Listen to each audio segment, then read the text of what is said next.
Good morning students. Last lecture में हमने discuss किया था डायमेंशनल फॉर्मूला या dimensions of a physical quantity. ठीक है, आपके लिए नया टॉपिक है, मैं एक बार और रिवीजन करवा देती हूँ ये। ठीक है, यानी हम यहाँ पे पढ़ रहे हैं किसी भी फिजिकल क्वांटिटी का हम नेचर कैसे डिफाइन कर सकते हैं, किसकी हेल्प से, डायमेंशनल फॉर्मूला की हेल्प से। मेन चीज़ यहाँ पे क्या थी, डायमेंशनल फॉर्मूला को हम डिनोट करते हैं स्क्वायर ब्रैकेट से, यानी जहाँ पे हम स्क्वायर ब्रैकेट का यूज कर रहे हैं फिजिकल क्वांटिटी में या उनकी डायमेंशंस के लिए, इसका मतलब वहां पे हम किसकी बात कर रहे हैं, डायमेंशनल फॉर्मूला की बात कर रहे हैं। ठीक है, फिर हम डायमेंशनल फॉर्मूला किसका पढ़ेंगे, यानी 7 फंडामेंटल फिजिकल क्वांटिटी है जिनको हम स्क्वायर ब्रैकेट में कंसिडर करेंगे। ये उनकी यूनिट है और ये क्या है, उन यूनिट्स का सिंबल। फिर यहाँ पे मेन क्या है, यहाँ पे अगर हम डायमेंशनल फॉर्मूला पढ़ते हैं तो डायमेंशनल फॉर्मूला किसी भी फिजिकल क्वांटिटी का उनका सिंबल है। मास के लिए m, लेंथ के लिए l, टाइम के लिए t, इलेक्ट्रिक करंट के लिए a, टेम्परेचर के लिए केल्विन, ल्यूमिनस इंटेंसिटी के लिए कैंडेला cd और अमाउंट ऑफ सब्सटेंस के लिए मोल। ठीक है, यानी हम इसको ऐसे डिफाइन करते हैं m, l और t में। नेक्स्ट हम डिस्कस करते हैं डायमेंशनल फॉर्मूला क्या होता है। ठीक है, डेफिनेशन करेंगे डायमेंशंस फॉर्मूला की। द एक्सप्रेशन क्या होता है, the expression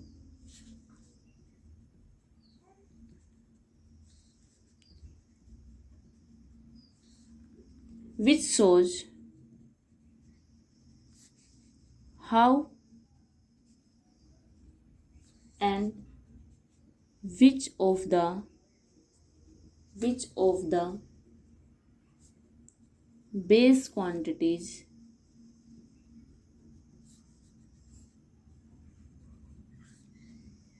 represent the dimensions of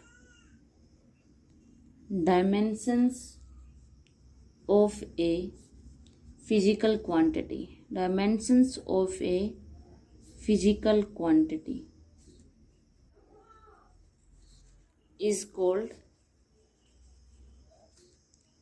dimensional formula,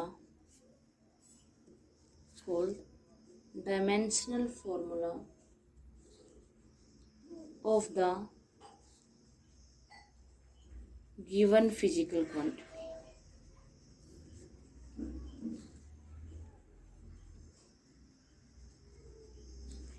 यानी वो एक्सप्रेशन जो बताता है कौन सी और how and which of the base quantity, कैसे और कौन सी जो बेस क्वांटिटी है रिप्रेजेंट करती है किसी भी फिजिकल क्वांटिटी की डायमेंशंस। ठीक है, फॉर एग्जांपल यहाँ पे हमने किसको लिया, वेलोसिटी को। ठीक है, वेलोसिटी क्या होती है, displacement by time, displacement by time. अब डिस्प्लेसमेंट को किस में मेजर करते हैं हम, लेंथ में, यानी L/T। तो यहाँ पे डायमेंशंस क्या हो जाएंगी इसकी, यहाँ पे m क्या है, यहाँ पे किसकी बात हो रही है, लेंथ और टाइम की, m तो नहीं है ना यहाँ पे, तो हम क्या लिखेंगे, m0 L1 और ये t नीचे है तो ऊपर जाके क्या हो जाएगा, इनवर्स -1। यानी जो वेलोसिटी की है डायमेंशंस क्या हो गई, वेलोसिटी का डायमेंशनल फॉर्मूला क्या हो गया, m0 L1 T-1। यानी ये देखेंगे कौन सी फिजिकल क्वांटिटी है, डिस्प्लेसमेंट को किस में मेजर करते हैं, लेंथ में, टाइम को टी में। यानी ये इनके डायमेंशनल फॉर्मूला का सिंबल लेना है हमें यहाँ पे। ठीक है, यानी द एक्सप्रेशन, वो एक्सप्रेशन विच शोज हाउ, यानी कैसे, and which of the base quantity, ये क्या है, बेस क्वांटिटी है, MLT बेस क्वांटिटी है, रिप्रेजेंट द डायमेंशंस। और इसकी डायमेंशंस क्या है, इसकी डायमेंशंस क्या है, 0, 1 और -1। हम डायमेंशंस में क्या करते हैं, कोमा यूज करते हैं, लेकिन डायमेंशनल फॉर्मूला में हम कोमा यूज नहीं करते हैं। नेक्स्ट फॉर एग्जांपल हम एक्सेलरेशन ले लेते हैं। एक्सेलरेशन क्या होती है, वेलोसिटी बाय टाइम।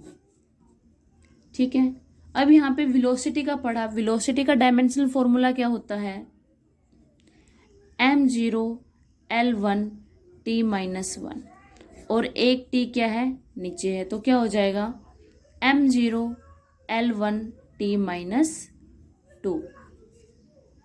क्लियर है। ऐसे हम फोर्स का देख लेते हैं। फोर्स क्या होती है, मास इनटू एक्सेलरेशन, यानी मास के लिए हम क्या लेते हैं m, और एक्सेलरेशन का क्या आया है m0 L1 t माइनस 2। तो फोर्स का क्या हो जाएगा m1 L1 t माइनस 2। देखो बेटा, जो डायमेंशनल फॉर्मूले हैं आपके 12th में भी काम आएंगे, ठीक है। नेक्स्ट हम पढ़ते हैं, तो ये क्या है डायमेंशनल फॉर्मूला, ठीक है, यानी हमने क्या पढ़ा डायमेंशनल फॉर्मूला। नेक्स्ट हम पढ़ते हैं डायमेंशनल इक्वेशन, ठीक है, यानी डायमेंशनल इक्वेशन क्या होती है। डायमेंशनल इक्वेशन क्या लिखेंगे, an equation obtained by equating a physical quantity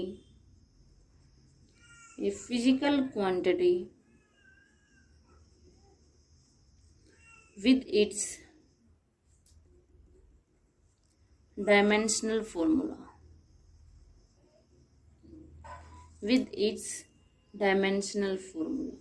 वो क्या होगी डायमेंशनल इक्वेशन।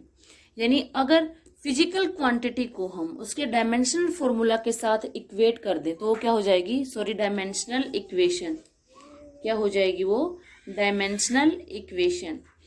फॉर एग्जांपल हमने वेलोसिटी का पढ़ा। वेलोसिटी क्या एक फिजिकल क्वांटिटी है और इसका डायमेंशनल फॉर्मूला क्या आया है m0 L1 t माइनस 1, ठीक है। यानी वेलोसिटी क्या हो जाएगा, v को अगर हम इक्वेट कर दें किसके साथ m0 L1 t माइनस 1, ये क्या हो गई हमारी डायमेंशनल इक्वेशन।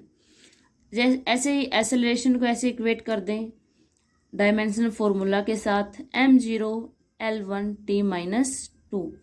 ऐसे ही अगर हम फोर्स को इक्वेट कर दें यानी m1 L1 t माइनस 2।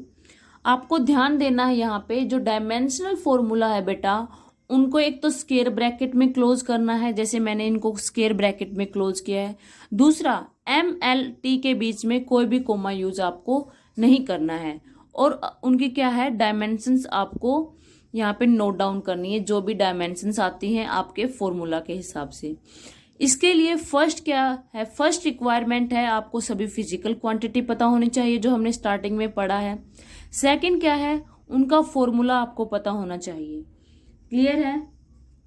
ऐसे ही कल हम और फिजिकल क्वांटिटी डिस्कस करेंगे जिनका हमें डायमेंशन फॉर्मूला निकालना होगा, ठीक है। आज आपको पढ़ना है डायमेंशन फॉर्मूला क्या होता है और डायमेंशनल इक्वेशन क्या होती हैं, ठीक है। यानी और इनका डायमेंशंस फॉर्मूला कैसे निकाल सकते हैं।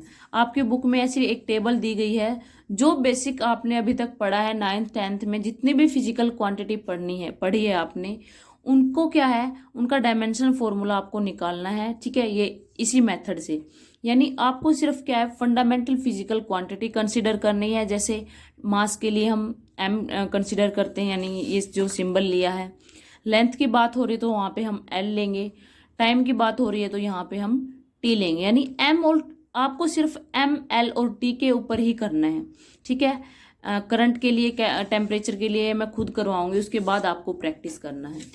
क्लियर है। So students this is all about today, आपको इनकी प्रैक्टिस करनी है। Have a good luck, thank you so much.